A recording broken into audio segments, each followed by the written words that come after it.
Bonjour à tous, j'espère que vous allez bien. En tout cas, je me porte à merveille et c'est toujours un plaisir pour moi de vous retrouver.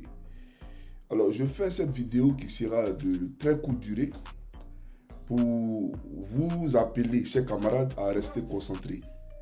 Parce que l'objectif principal pour nous ici, c'est le départ d'Alassane Draman Ouattara du pouvoir.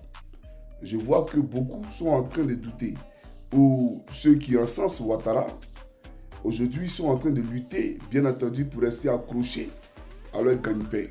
On les comprend, c'est des bonnes guerres. Mais ils tomberont tous comme Ouattara tombera cette année et dans quelques mois. Alors, vous m'avez envoyé une vidéo où un pseudo artiste en herbe, bien entendu, disait me répondre. Alors, chers camarades, il faut vraiment qu'on soit sérieux. Quelqu'un dont la carrière est énigmatique, problématique et fantomatique. Une carrière équationnelle, c'est-à-dire que même tous les théoriciens, mathématiciens de la planète Terre rassemblés ne peuvent pas déchiffrer les variantes de cette équation-là. Et donc, une carrière équationnelle, un artiste en herbe, vous m'envoyez sa vidéo et vous me demandez à moi, Johnny, de venir me rabaisser bien entendu à son niveau. Mais vous voyez qu'il jouit d'une inculture qui ne dit pas son nom. Vous voyez, j'aurais même préféré, d'accord, l'appeler et lui dire de prendre note. J'allais lui enseigner un certain nombre de choses. Mais je ne m'adresse pas à lui parce que je ne suis pas à son niveau. Mais je m'adresse à vous parce que je veux que vous soyez concentrés et que vous restez concentrés. Parce que le RDF veut nous dérouter. Et on ne sera pas dérouté. On a l'objectif principal et cet objectif-là, on va l'atteindre. Vous comprenez? Il y a un point culminant, le point c'est Alassane Draman Ouattara, le chasser du pouvoir, et ça sera fait.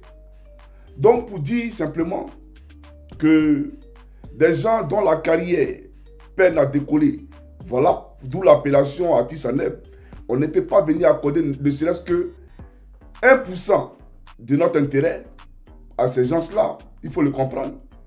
Je comprends pourquoi à l'époque, l'artiste DJ Arafat n'a pas daigné répondre à un individu pareil, qui a passé son temps, bien entendu, à faire des pléthoriques de vidéos pour l'invectiver. Vous comprenez? Alors, quand vous voulez parler à quelqu'un, il faut étudier plutôt la physionomie de cette personne-là. Quelqu'un qui fait, d'après vous, une vidéo pour parler à Johnny, et dans les commentaires, il met un lien, d'accord, de ce qu'il appelle chanson. Donc vous comprenez que l'individu est en quête de notoriété, est en quête de gloire, et en quête de buzz. C'est-à-dire, on commande des vues sur les réseaux sociaux via un pseudo-clash avec Johnny Pacheco. Donc on espère, à travers ce clash-là, rebondir. Et on envoie les gens, on oriente les gens sur YouTube. Allez regarder mon son. Moi, je ne suis pas de cette école et je ne mange pas de ce pain. Donc, je dis à tous les Ivoiriens de rester concentrés. Il a insulté ma mère. Moi, je vous ai dit qu'à la base, ça ne me dit absolument rien parce que je suis militaire. Et je ne vais pas l'insulter. Et d'ailleurs, ce n'est pas la première fois qu'il le fait. Lors du match Côte d'Ivoire-Cameroun, où on a été hué sur le terrain, d'accord, où le vendeur de poudre, comment on appelle ça, de l'eau du puits de Jacob, ce vendeur de l'eau du puits de Jacob là, a bien entendu tourné dos à la Côte d'Ivoire parce qu'il avait un contentieux à régler avec le Cameroun, voilà, puisqu'il était interdit de territoire là-bas, vu qu'il avait interdit à, soi-disant, sa fidèle de ne pas prendre ses médicaments. Elle en est morte. Donc, il a profité de ça pour régler ce contentieux-là avec les Camerounais. Et donc, il a donné dos à la Côte d'Ivoire. Et pendant cette période-là, l'individu, l'artiste en herbe, a fait une vidéo pour insulter ma mère. Et je n'ai pas prononcé ces propos-là parce que j'ai dit désormais que je ne sortirai plus ce mot de ma bouche. Nous faisons la politique. Alors, chers camarades, laissons-le et passons. Voilà, ce n'est pas grave. Allons-y, avançons. Parce que Alassane Ouattara doit quitter le pouvoir. C'est ça le plus important. Vous comprenez? Et Johnny Pacheco n'est pas ici pour demander une certaine clémence de qui que ce soit ou pour demander une certaine amitié avec un homme politique. Moi, je fais la politique. Je suis un leader d'opinion. Voilà la réalité. Et donc, je n'ai pas besoin de la clémence de qui que ce soit. Je fais ce que je pense être juste pour mon pays. Et ce qui est juste actuellement, c'est d'aider l'opposition à reprendre les rênes du pouvoir. Et c'est ce que je fais. Et c'est sans calcul aucun. Voilà, je le fais sans calcul aucun. Et sur la question du panafricanisme, parce que vous avez vu que l'individu même a brillé d'une inculture qui ne dit pas son nom, en disant par exemple que il demande au président Gbagbo, d'accord, en le tutoyant comme s'ils étaient camarades, il demande au président Gbagbo de s'asseoir, de faire preuve de sagesse parce qu'il est quitté en prison, etc., etc. Et donc qu'il fasse la promotion du panafricanisme tout en ne cherchant pas le pouvoir, parce que c'est là qu'on peut libérer l'Afrique. Bon les gars, vous voyez une réflexion comme ça là. Bon, on répond à ça là, on répond pas à ça.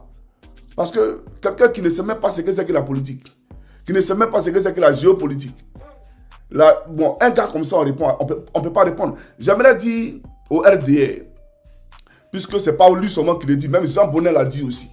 Donc on comprend. Voilà, Jean Bonnet il dit ça aussi. Mais j'aimerais dire au RDR, pour mener un combat panafricain, pour donner le panafricanisme, bien entendu, à la Côte d'Ivoire, pour faire en sorte que le panafricanisme soit ancré dans tous nos faits et gestes, dans tous nos mouvements, dans nos pensées, etc. D'accord? Mais il faut prendre le pouvoir. Il faut prendre le pouvoir. Parce que ça sert à quoi de conjuguer le panafricanisme lorsqu'on est en train de crier, alors que lui qui est à la tête de notre pays est un valet de l'Occident. Lui qui est à la tête de notre pays fait le travail pour que la Côte d'Ivoire soit un pays assujetti, un pays de servitude. Bon, ça sert à quoi? Et l'individu, voilà ce qu'il préconise. Voilà ce qu'il propose au président Laurent Gbagbo. Soit dans l'opposition, bon, même pas dans l'opposition, arrête la politique, mais fais la promotion du panafricanisme. Mais ça sert à quoi? Comment on peut donner une Côte d'Ivoire panafricaine aux Ivoiriens si on n'est pas président? Au Burkina Faso, Ibrahim Traoré. Mais s'il n'était pas à la tête du Burkina Faso, ce Burkina Faso allait parler de panafricanisme avec un Roch Marc Christian Kaboré? Impossible. Vous comprenez? Donc c'est pour dire tout simplement que le président Gbagbo a besoin de l'appareil étatique, a besoin de la Côte d'Ivoire pour la rendre panafricaine, a besoin de la Côte d'Ivoire pour la faire sortir, bien entendu, de l'ornière dans laquelle elle se trouve, de la servitude, de la précarité et de l'hégémonie, d'accord, occidentale. C'est ça la réalité, de l'hégémonie occidentale. Parce que l'Occident a un droit je dirais, de contrôle sur toutes nos matières en Côte d'Ivoire. Et ça doit prendre fin. Donc ça sert à quoi un Gbagbo Laurent qui est assis à Gagnois et qui dit non, vive le panafricanisme. Bon, ça apporte quoi à la Côte d'Ivoire? Mais pour que le panafricanisme puisse apporter quelque chose comme valeur, comme essence, il faudrait que le président Gbagbo lui-même soit à la tête de la Côte d'Ivoire, tout simplement. Kenny Seba au Bénin, il prône le panafricanisme. Mais est-ce que le Bénin pour autant est un pays panafricain? Est-ce que le Bénin pour autant épouse le panafricanisme et ses valeurs? Non, parce qu'on a un Patrice Talon qui travaille pour la France, qui est à la tête du Bénin, tout simplement. Au Togo, lorsque des camarades comme Ekissi se lèvent et puis ils parlent bien entendu du panafricanisme au Togo, est-ce que le Togo est pour autant un pays panafricain? Mais non, parce qu'on a Fagne Gnassingbé qui est protégé par les Occidentaux, un France-Africain qui est à la tête du Togo. Son pays gère, comment on appelle ça, le Togo, et il dit son pays. Sa famille là, toute une dynastie depuis plus de 50 ans, règne sur ce pays-là. Donc, je pense que c'est un oxymoron, d'accord, donc c'est un discours avide, et que j'espère que l'individu qui est là comprend ce que je dis. Mais à vous, je m'adresse pour vous dire, restez concentrés, chers camarades. Ne perdez pas de vue l'objectif. Ne perdez pas de vue notre principe commun. Et le principe commun qu'on a aujourd'hui, c'est la solidarité de tous les fils de Côte d'Ivoire. À marcher debout dans les rues, dans toutes les rues de la capitale, dans toutes les rues de nos villes à l'intérieur du pays, afin de dire non à Alassane Dramane Ouattara, afin de dire non au rattrapage ethnique, afin de dire non à la paupérisation de la population, afin de dire non, bien entendu, au diplôme inutile, même après avoir fini nos cursus universitaires, afin de dire non, bien entendu, à la misère grandissante dans les familles, afin de dire non, bien entendu, à ces dirigeants qui laissent la population parler de faire soigner en Occident, afin de dire non à la gabegie financière, afin de dire non à l'exclusion, etc., etc., etc. Donc j'aimerais le dire tout simplement. Nous sortons et nous sortirons parce que la CIE ne nous appartient pas. Elle appartient à la France. La SOLECI ne nous appartient pas. Elle appartient à la France. Comment on appelle ça? La télécommunication en Côte d'Ivoire est sous domination française. D'accord? Et même les compagnies de téléphonie mobile en Côte d'Ivoire sont des compagnies à part entière de la France. Aujourd'hui, l'Internet est un luxe en Côte d'Ivoire. La climatisation est un luxe en Côte d'Ivoire. Pourtant, nous sommes dans des pays très chauds. Vous comprenez? Alors, nous disons que nous nous battons pour tout ça. Pour remettre les pendules à l'heure et pour donner aux Ivoiriens la possibilité de vivre dans un climat apaisé, un climat prospère, un climat prometteur, un climat qui leur permet de se divertir, un climat qui leur permet d'être heureux. Et c'est de ça que nous parlons. Il faut que les gens le comprennent. C'est un combat de souveraineté.